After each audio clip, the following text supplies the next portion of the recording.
Përshëndetje miq, mirë se vini përsëri në TV Albania. Mundi të përshëndes. Përshëndetje nga bashkëtar, jekoni të sigurim së në radhës në Albania TV. Mundi pak ditë më parë është hapur një diskutim lidhur me përgatitjen e strategjisë kombëtare të diasporës për vitin 2026-2030. Komenti juaj.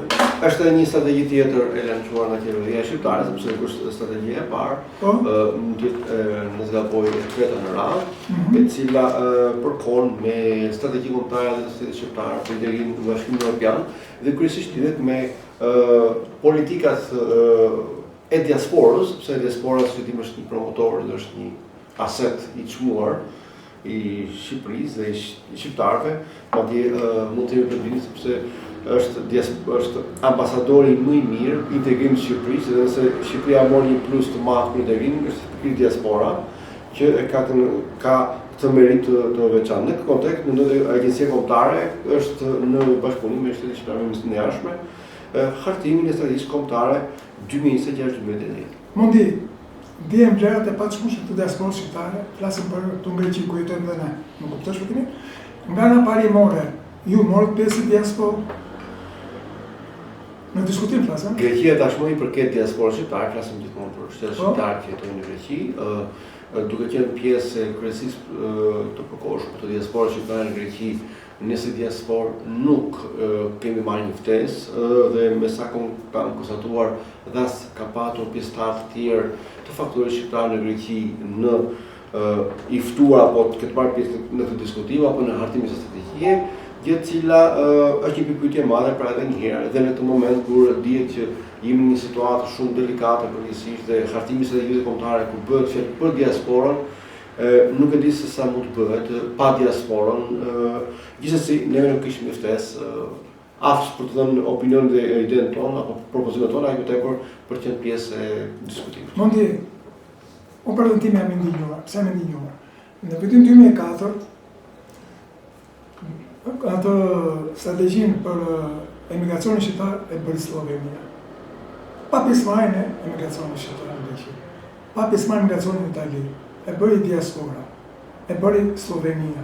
Vim pas 22 vjetësh dhe pra pjesëmarrja jonë mungon.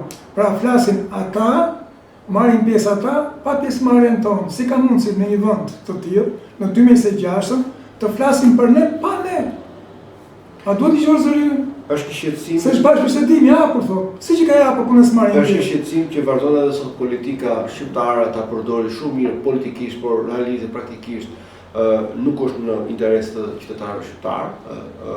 Aq më tepër diasporës shqiptare, sepse po marrim parasysh faktin që tashmë shqiptarët e diasporës janë gati gjysmë e popullsisë, dhe mos harrim faktin që pak kohë më parë Eurostat nxorri disa statistika që ishin shqetësuese, pra mbi 1.4 milion shqiptar, 1.7, okej, pra akoma më tepër, jetojnë jashtë, do të thotë gjysmë e popullsisë jashtë, dhe kjo është vërtet shqetësuese dhe alarmante. Në këtë kontekst është e pa kuptim të paktën parimisht që diasporat e lihet jashtë, duhet që kemi të bëjmë të paktën me dy kategori diaspora. Diaspora e post-vitit 30, ku përfshihet Italia, Greqia dhe shumë vende të tjera, por dhe diaspora e kaheshme, e cila ka shumë zë dhe dëshirë për të qenë pjesë e zhvillimeve politike, sociale, ekonomike të vendit aq më tepër ku bëhet fjalë për diasporën. Dhe në këtë kontekst lidhur me pyetjen tënde, nëse është denja apo e pranueshme që Slovenia apo një vend tjetër i BE-s apo cili vend qoftë të bëjë apo të ndihmojë dhe të kontribuojë në hartimin e strategjisë kombëtare të diasporës, nuk e di se sa nderon kjo shteti shqiptar, më tepër nëse ne mund të bëjmë një konvent. Sigurisht për mua është e pranueshme, sepse u deshën të pakën 34% me detën e votës, me një betejë shumë të madhe. Dhe aq më tepër shqiptarët, pra faktorisht për të jetë jashtë. Unë e di që ka një hezitim nga politika shqiptare apo dhe nga ambasadat shqiptare, të cilat e menjanojnë ose e shmangin me taktik faktorin shqiptar, por kjo nuk e arsyeton asnjëherë ato pikpyetje që thamë më herët që mos janë pjesë e dinamikës së zhvillimit apo të hartimit të ideve, të propozimit dhe hartimit të strategjisë kombëtare të diasporës. Në fund ditës, nëse hartohet një strategji për diasporën, nuk mund ajo të bëhet të zhvillohet pa diasporën. Mundi tu ka punë qokësh apo sepse tashin ju tha që s'ka komunikim. Më kupton? Tash roli ambasadës në të mes këtu ku është? neve I vjen me qaf ambasadës apo ka një rol kryesor? Sigurisht që ambasada ka një rol kryesor sepse është përfaqësuesi shqiptar, por në këtë kontekst do të thonë që neve nuk kemi patur një uftim zyrtar dhe gjithçka e komentojmë ndërmjet publikimit që kemi parë në rrjetet sociale dhe në rajon është shumë e rëndësishme për treguar bashkëtarëve. Kur flasim për strategji kombëtare për diasporën është absurde, pra e përplanueshme dhe jashtë çdo lloj konteksti normal, ideja e që diaspora mos marrë pjesë. Kur flasim për diasporën, le të sqarojmë, jo vetëm diaspora shqiptare e Greqisë apo ai organ I shkallës së tretë të diasporës shqiptare, por edhe faktori shqiptar. Sepse në fund të ditës të gjithë jemi pjesë e kësaj dinamike të madhe të zhvillimit. Dhe po bëhet një problem siç ndodhi në vitin 2009 me krizën e madhe e Greqisë 2013, unë kam qenë kryetari I Federatës dhe shpëtim të Greqisë në atë periudhë mbaj mend kemi bërë një betejë shumë të madhe informimi dhe shtetit shqiptar çuditërisht nuk arriti dot të hartonte politika të integrimit të bashkëtarëve që u riadresuan dhe bëhet fjalë për një kontingjent sipas statistikave të Instat të atë periudhë, pra 2009-2013 në këtë harë kohor janë riadresuar vetëm nga Greqia më shumë se 180.000 shqiptarë. U fol për një strategji kombëtare të integrimit të këtyre qytetarëve, por që nuk do të kush. Pra edhe në këtë kontekst shohim më shumë një trik politik sa vërtet një interes të madh apo fullet për të bashkëpunuar më tepër për të kontribuar për hartimin e strategjisë kombëtare. Dhe kur konstatojmë që në këtë hartime të paktën shohim shumë organizata ndërkombëtare, ka një pyetje shumë të madhe të organizatave që në Greqi, por mos harrojmë faktin që Greqia akuzon emigrantët për fonde të marrë nga BE, por që s'ka marrë kurrë tek emigrantët dhe këto instituciona të organizata me status ndërkombëtar apo me një prestigj ndërkombëtar të ofrojnë hartimin strategjik për diasporën. Mundi për hir të vërtetës, ky njoftim është shehur në rrjetet sociale një ditë para se të mbahet bashkëbisedimi. Një ditë para është hedhur në rrjetet sociale në një fshehtësi më të madhe. Për mendimin tim, ndoshta mund të kem dhe gabim. Mundi pse ndodhin këto? Siç e them herë, unë nuk mund të jap një përgjigje konkrete sepse nuk e kam informacionin për të drejtë për drejtë, por duke marrë parasysh informacionin për këtë njoftimin. Po mi s'ka gjë, janë gabim. Atë heqim njoftimin. Praktikisht jemi para një fakti të kryer, do të thotë, çdo zhvillim, çdo organizim është bërë në mënyrën e formën e institucionit të përkatës dhe thjesht e ka bërë për komunikim të njoftimit dhe është mjaftuar me kaq. Çdo komunë tjetër mendoj është I tepër dhe mendoj se bën sens.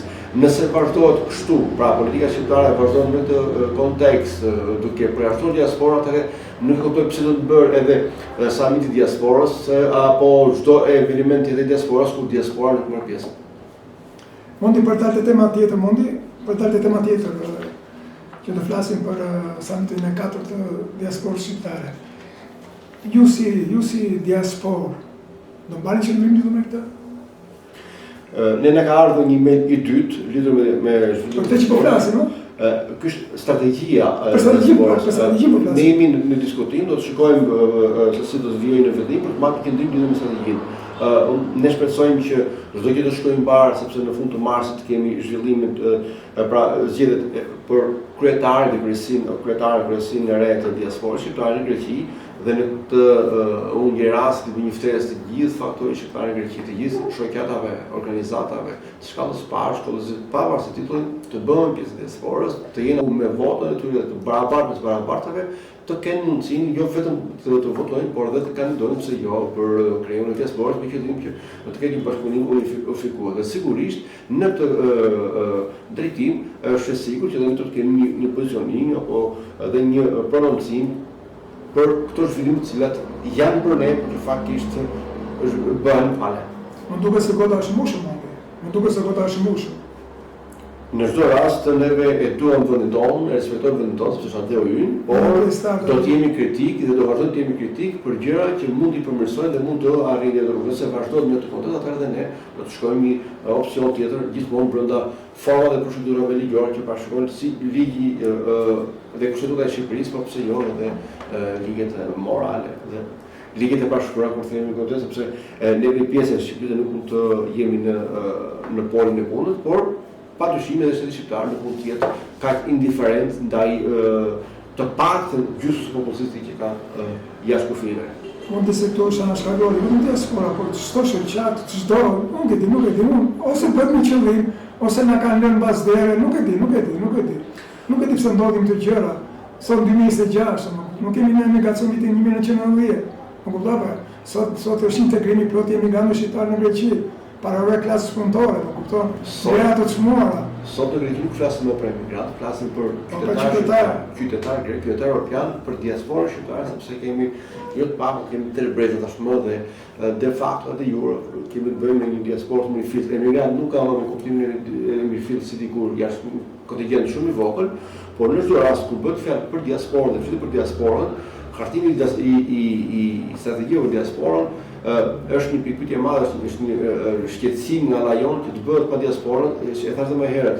Pavarësisht në është diaspora në kuptimin si institucion si organizim shkallës tretë, pjesë e kësaj dinamike, por do të jenë patjetër diaspora shqiptare greqisë. Kur flasim diasporë, kemi ndjenjë të vazhdi kanë studiuar fushë përkatëse, kanë shkëlqyer në fushë përkatëse mund të ofrojnë kontributet dhe ndihmën e tyre.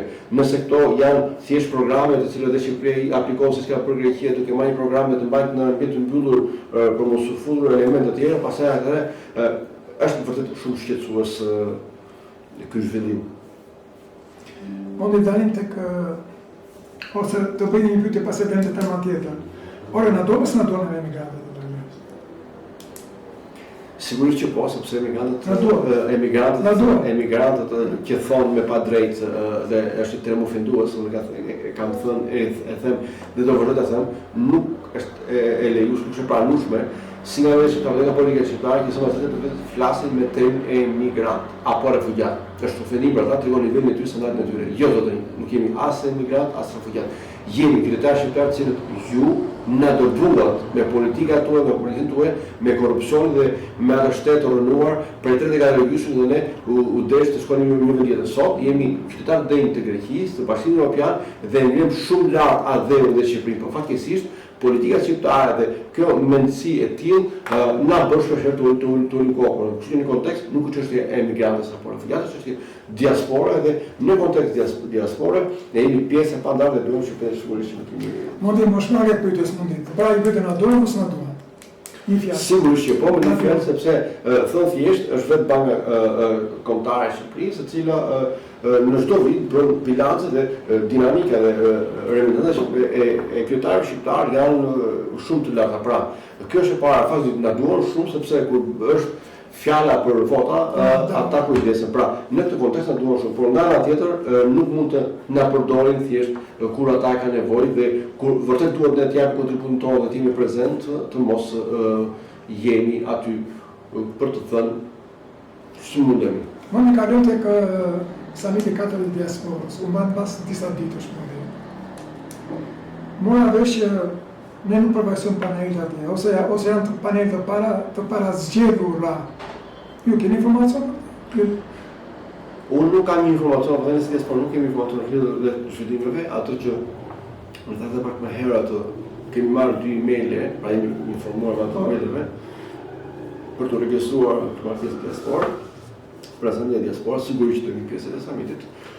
Flitet shumë, por nuk mund të kontojë që faktikisht, sepse nuk kemi njoftim zyrtar. Uroj që edhe këtu mos funksionohet gjithmonë me atë mënyrën që shpeshherë në vend të përmirësojë gjërat i përkeqëson apo ai më tepër rëndon pozitën e tyre duke vënë elemente individ të cilët s'kan asnjë lloj kualifikimi, asnjë lloj përgjegjësie, më tepër asnjë lloj reputacioni apo ndikimi si në komunitet apo edhe në tërësinë e saj të diasporës, por do të jemi më të kujdesshëm sepse siç e thash, nëse do të ndodhë diçka tjetër, nuk do të edhe një gabim tjetër që do të ndodhë që pastaj diaspora është e detyruar të ketë të marrë një ndrim zyrtar dhe ashtu si do duaj për të një përgjigje në fund kompetente dhe përgjegjëse nëse ka dallime të tjera. Unë uroj që mos ketë, nëse që nuk do ketë, zhvillimet do shkojë mirë, se në fundit është interes i përbashkët, por gjithsesi. Mundi, unë besoj se nuk është gabim, por është fenomen, i cili vazhdon që prej shumë vitesh. Mundi ju thatë që kemi marrë 2 emaile, apo jo? Po. Për çfarë bëhet fjalë me 2 emaile? Për të sqaruar publikun. Janë dy email që kanë marrë mendoj të gjitha shoqatat dhe organizatat dhe të gjithë faktorët shqiptarë në Greqi, apo edhe individë të ndryshëm intelektual, persona, qytetarë aktiv, pra të gjithë, sepse janë emailë për ftesë, pra emailë informuese, emaili i parë fillimisht ka qenë ai lancimi për të regjistruar, emaili i dytë ka ardhur këtë ditë i cili edhe ky është një email rikonfirmues duke ndarë disa panele, pra disa tematika që do të ketë në diasporë, pa dhënë më tepër informacion, por do të bërë një thirrje për një regjistrim, pra të regjistruar përsëri nga para, kush është regjistruar, apo për të konfirmuar regjistrimin dhe më pas do të shkojmë se si do të vijojë kjo procedurë dhe nëse do ketë ndonjë ftesë, thirrje apo propozime apo mund të ftoni për të qenë pjesë në një panel. Po mirë, ne si diasporë, si shqiptarë në Greqi, në tërësi, ne kemi panele aty? Sipas tematikave parë që nuk ka diçka specifike sepse është kur flasim për diasporën, flet përgjithsisht për të jo për Greqi, flasim për shqiptarë në gjithë botën, në Greqi, Itali dhe në Evropë. Çdo diasporë, ta themi, e ndarë për shembull tjera nevoja tjera specifike ka diaspora e shqiptarëve në Greqi, tjera specifike ka diaspora e shqiptarëve në Itali, në Gjermani këtu më radh sepse i ka dhënë por në fund ditës pa lloj këtu Kanada, në Amerikën, Australinë apo Anglinë, shteti shqiptar është detyruar që të bëjë një harmonizim dhe një koordinim të bukur të gjithë këtyre temave. Por ajo që mendoj është e nevojshme është fakti që shteti shqiptar nëse do bëj edhe një herë atë që të paktën e bërë dyert e kaluara, mendoj që do të diçka as pak e pakëndshme, do të diçka e cila do të jetë shumë për dëshiruar dhe urojmë mos e ditë, sepse të paktën me Greqinë kanë shpërndarruar dhe kanë marrë pjesë elementë cilët nuk kanë pas asnjë ndikimi, përkundazi ata kanë parë dhe kanë vërejë që më shumë ka qenë zhgënjim, debate dhe reagime nga gjithë faktorët se ka prodhuar, të themi, mesazh apo diçka pozitive, diçka që në fund të ditës i ofron ndihmë diasporës dhe i vihet në dobi të diasporës. Unë i flasim për një diasporë këto Greqi që është vendi i parë, apo jo? Dhe s'mund të kesh panelin zero atje. Nuk kuptosh kuptimin? Kjo është kjo ndihmë një më tepër. Diaspora e Shqipërisë vazhdon çdo ditë më shumë të tregojë një imazh tjetër, një standard tjetër që kjo është diçka për të përgëzuar dhe na nderon, që do të thotë shqiptarët e Greqisë janë integruar, fatkeqësisht një pjesë e tyre është asimiluar, flasim për brezin e dytë që ka një dobësi të madhe dhe këtu ndihet mungesa dobësia e shtetit shqiptar, por në çdo rast unë ritheksoj diaspora shqiptare e Greqisë i ka të gjitha mundësitë, të gjitha kapacitetet për të qenë pjesë qoftë si prezencë fizike apo më tepër për të dhënë kontribut në saj me ide, propozime dhe me potencial njerëzor të cilët nuk kanë të bëjnë fare me atë sprek të përgjithshëm që çekullon rëndom apo fatkeqësisht siç e do shteti shqiptar apo politika shqiptare, çfarë çekullon në internet apo Facebook, dhe kjo është absurd mendosh në vitin 2026 që dikush mund të vlerësojë në Facebook, por ka djemë vajza që janë vërtet ekselent, të cilët kanë studiuar në universitetet më të mira të Greqisë, të Evropës, kanë studiuar post-universitare në këto fusha dhe mund të jenë një mundësi shumë e artë që edhe të promovojnë elementerin pak më tepër të japin ide dhe mundësinë e tyre. Mundi, para se ta mbyllim, kush është koordinatori që lidh diasporën me shtetin shqiptar? Është janë një institucione, por në çdo rast është Agjencia Kombëtare e Diasporës, është Ministria e Jashtme që ka një departament specifik për diasporën dhe sigurisht në çdo aspekt, pavarësisht institucioneve shqiptare, ajo që është mendoj porta që hapet dhe mbyllur është sigurisht është ambasada shqiptare që luajë rolin kryesor sepse gjithçka kalon dhe filtrohet nga ambasada e Republikës së Shqipërisë në Greqi dhe mendoj ka një rol kryesor dhe mendoj që është e udhës, të paktën parimisht duhet që ambasada të një ekuilibër dhe jo në kaq, po të jetë shumë e kujdesshme nëse do të kërkohet marrja pjesë e personave në panel të ndryshme më tepër momenti kur Greqia, si thotë më herët, diaspora disponon dhe një e rifleksoj. Flasim diasporën, nuk flasim në të mondin apo shkutimin, flasim diasporën refleksoj sepse në Greqi shpeshherë fshihemi pas fjalëve dhe pas temave, kështu që diaspora në fakt ka djemë dhe vajza të re intelektualë të cilët nuk afrohen fare tek Facebooku që duan politikanët apo disa, po janë djemë dhe vajza që janë pjesë dinamike si institucioneve greke, janë pjesë dinamike të think tankeve më të shquar që mund të ishin fare një ata pjesë. Mund të ne emision të bëjmë para njerëz që na kuptojnë, në përkas na kuptojnë. Dhe çdo pyes, ka kohë për të përmirësuar atë gjë? Ka kohë? Sigurisht që ka, dhe ne bëjmë të prononcim për të informuar të gjithë shpallëtarët. Unë kam qenë transparent në rrugën sepse duhet të jem vetë dhe asnjëherë nuk duhet të funksionoj i ndikuar apo i zemëruar, sepse nëse unë kam një mos dakordsi apo kënaqësi diçka, nuk mund të reagoj të prononcohem në një formë siç do të shpeshherë në Greqi, pra të papranueshme. Në çdo rast gjithë secili ka të drejtën e fjalës, të drejtën e kritikës. Pse jo, nëse do të jemi mundësi të kontribuojmë, sepse në fund të fundit ne kemi zgjedhur të jetojmë në Greqi, jemi pjesë e diasporës, ambasada ka rolin e saj, shteti shqiptar ka rolin e tij, dhe i shikojmë gjithë bashkë. Kurse shteti shqiptar që na shikojnë dhe na ndjekin, sigurisht kanë shumë më të lartë dhe Albania TV është një detare shumë i mirë, e cila i jep për të informuar në këtë kontekst dhe ne duhet të informojmë sa më mirë dhe të jemi transparent, ndryruar shpëtim dhe jo aq më tepër arrogancë që ndodh me shumë të cilët hiqet sikur përfaqësojnë diçka, por fakt janë të papranueshme, qoftë nga ana e etike apo nga ana personale apo nga ana e njohurive. Mundi duhet të mbyllësh emisionin sot me një mesazh për gjithë shqiptarët në Greqi. Dikur i madh i Skënderbeu tha bashkimi bën fuqin. Por edhe pse bashkimi është shpeshherë utopia apo ka arritur, mjafton që ne të bashkëpunojmë ngushtë pavarësisht pozicës apo që jemi për kauza të përbashkëta, sepse në fund të ditës interesi i përbashkët nuk na ndan titullin, por na bashkojnë kauzat e problemit të përbashkët. Mendoj që është një mundësi shumë e mirë që edhe shqiptarët apo edhe faktori shqiptar në Greqi të bashkëpunojnë dhe të koordinohet për kauza të përbashkëta, sepse ajo dhe vetëm ajo mbetet objektivi ynë kryesor për të përmirësuar cilësinë e jetës tonë, të familjes tona dhe të shoqërisë që ku jetojmë. Mund të japim pa kontaktet mundi?